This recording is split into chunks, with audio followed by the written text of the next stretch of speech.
हे अर्जुन और हे मेरे सभी भक्तों, तुम क्यों चिंता करते हो?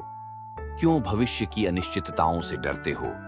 क्या तुमने कभी समुद्र की लहरों को रोका है? क्या तुमने कभी सूरज को उगने से रोक दिया है? नहीं। तो फिर तुम अपने जीवन की घटनाओं को नियंत्रित करने की चेष्टा क्यों कर रहे हो? चिंता करना, बार बार भविष्य की चिंता में उलझे रहना, यह केवल तुम्हारी ऊर्जा को नष्ट करता है। भगवत गीता में मैंने स्पष्ट कहा है, कर्मण्येवाधिकारस्ते मा फलेषु कदाचन।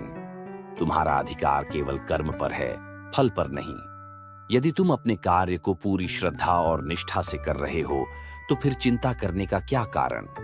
परिणाम तो उसी के हाथ में है जो इस संपूर्ण सृष्टि का पालन करता है। चिंता केवल तुम्हारी शांति छीनती है, तुम्हारे आत्मविश्वास को डगमगाती है और तुम्हारे साहस को नष्ट कर देती है।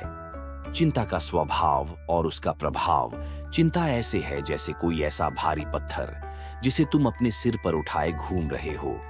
यह न तुम्हें चैन से बैठने देती है, न ही जीवन के आनंद को अनुभव करने देती है। चिंता का स्वभाव है कि वह बिना कारण बढ़ती जाती है, लेकिन क्या तुम जानते हो कि यह केवल तुम्हारे मन का भ्रम है? यदि तुम गहराई से देखो तो तुम्हें यह समझ आएगा कि चिंता केवल तुम्हारी कल्पना का हिस्सा है। जिस बात की तुम चिंता कर रहे हो वह या तो पहले ही घट चुकी होती है या वह कभी होगी ही नहीं। फिर क्यों व्यर्थ की चिंता में अपना समय और मनुष्य जीवन नष्ट किया जाए? योग कर्म सुकौशलम, जो अपने कर्म में कुशल होता है वही सच्चा योगी है।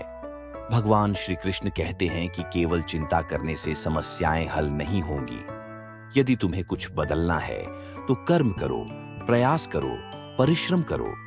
जो व्यक्ति चिंता छोड़कर केवल अपने कर्म पर ध्यान देता है वह न केवल सफलता प्राप्त करता है बल्कि मानसिक शांति और आत्मसंतोष भी पाता है। विश्वास रखो, मैं तुम्हारे साथ हूं। हे मानव, क्या तुमने कभी सोचा है कि जब तुम छोटे थे तब भी जीवन चलता रहा? तुम्हें हर चीज अपने हाथ में लेने की जरूरत नहीं थी क्योंकि कोई और तुम्हारी देखभाल कर रहा था। आज भी वही शक्ति तुम्हारे साथ है, श्री कृष्ण। यदि तुम अपनी जीवन नया को मेरे चरणों में समर्पित कर दो तो फिर किसी चिंता की कोई आवश्यकता नहीं है, क्योंकि जब नाविक मजबूत होता है तो तूफान भी उसकी दिशा को नहीं मोड़ सकता।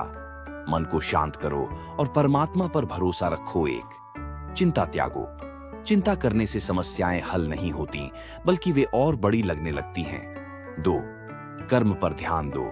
केवल सही कर्म ही तुम्हें लक्ष्य तक पहुंचाएगा। 3, भगवान पर विश्वास रखो। जब तुम मुझ पर पूर्ण श्रद्धा रखोगे तो मैं स्वयं तुम्हारे मार्ग की हर बाधा को दूर कर दूंगा। 4, वर्तमान में जियो। जो हो चुका है उसे स्वीकार करो, जो आने वाला है उसकी फिक्र मत करो। बस अभी जो करना है वही करो। कृष्ण की शरण में आओ और भय मुक्त हो जाओ। हे अर्जुन, तुम मेरे प्रिय हो और मैं सदा तुम्हारे साथ हूं। तुम्हारा हर संघर्ष केवल तुम्हें और अधिक सशक्त बनाने के लिए है। जब तुम मुझे पुकारोगे मैं तुम्हारी रक्षा के लिए दौड़ा चला आऊंगा। सर्वधर्मान परित्यज्य मामेकम शरणम व्रज, अहम त्वां सर्व। हे मानव, अब और चिंता मत करो। साहस रखो, कर्म करो और श्री कृष्ण पर भरोसा रखो, क्योंकि जब तुम्हारे हृदय में भक्ति है तो संसार की कोई भी शक्ति तुम्हें पराजित नहीं कर सकती। हरि बोल। जय श्री कृष्ण।